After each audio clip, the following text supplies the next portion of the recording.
Some breaking news on the Epstein files. Within the last hour, the Justice Department has announced they will request to speak with Ghislaine Maxwell in the coming days. A social media post from Deputy Attorney General Todd Blanche says he was directed to do so by Attorney General Pam Bondi. The post says, quote, "Until now, no administration on behalf of the department had inquired about her willingness to meet with the government. That changes now."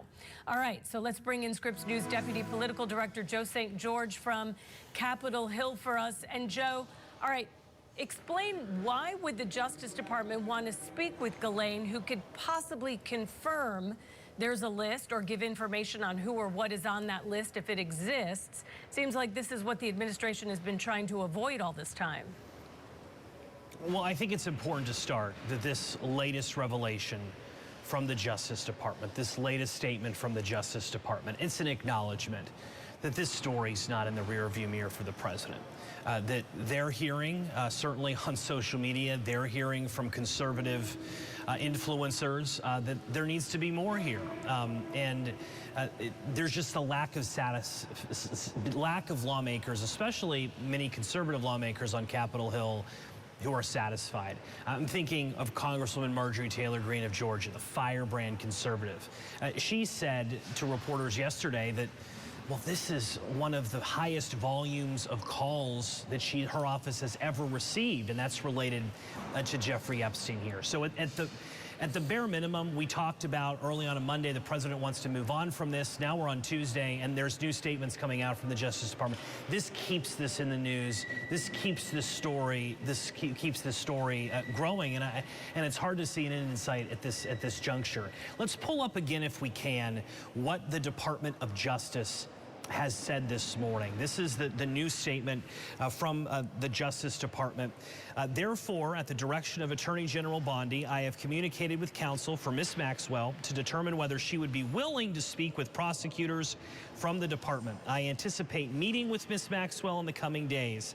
Until now, no administration on behalf of the department had inquired about her willingness to meet with the government. Now, assuming that Ms. Maxwell, who's been serving a prison sentence, by the way, assuming that she wants to meet, and generally, if you're serving time behind bars and you see the opportunity for something, who knows? I mean, there could be some angling for a pardon here. You never know what could be the story in the end here. Traditionally, that would be agreed to. But again, this is just the latest twist in the saga of Jeffrey Epstein and President Donald Trump, and it's had many layers of twists in the last 24 hours. The president has restricted the Wall Street Journal from participating in the press pool for his upcoming trip to Scotland. That'll be taking place this weekend. The White House Correspondents Association has strongly criticized that move. That, of course, just days after the Wall Street Journal published an article suggesting that Epstein and Trump had a closer relationship than previously known. That was denied outright by the president. He sued for $10 billion, the Wall Street Journal. Meanwhile, as I mentioned at the top, you still have conservative lawmakers where I'm at on Capitol Hill wanting answers. It's essentially frozen business in the House of Representatives for the second week in a row. And with the August recess quickly approaching, this is a story that we may be talking about in September, because what's happening behind the scenes? You have Speaker Mike Johnson essentially playing defense here and blocking demands to vote on releasing Jeffrey Epstein documents. He wants that vote blocked. As he's said, he wants to give the administration space on this particular front. But you have Democrats sounding the alarm, you have some Republicans sounding the alarm, and there's something known, and bear with me, it's wonky, but we try to open the door to DC to how it works for you here on Scripps News. There's something known as a discharge petition.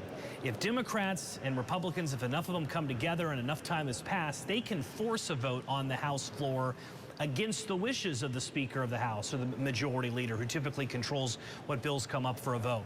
That discharge petition process is just beginning.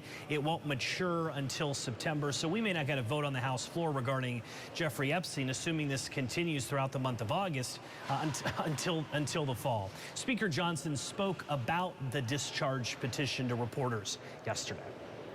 Discharge petitions are never a good idea in the House. It is a tool of the minority party, not the majority. The majority party has stated its position, and it is mine and it is the president's, that we want maximum disclosure. So the rest of it is a political game that Democrats are playing, and I hope Republicans don't join in it.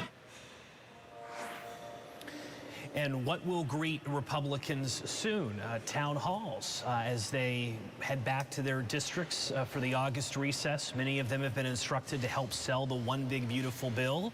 Oftentimes one way of doing that is doing town halls. Oftentimes lawmakers, particularly lawmakers that live far from Washington, they'll use August as an opportunity to really interact with constituents, keep their base alive.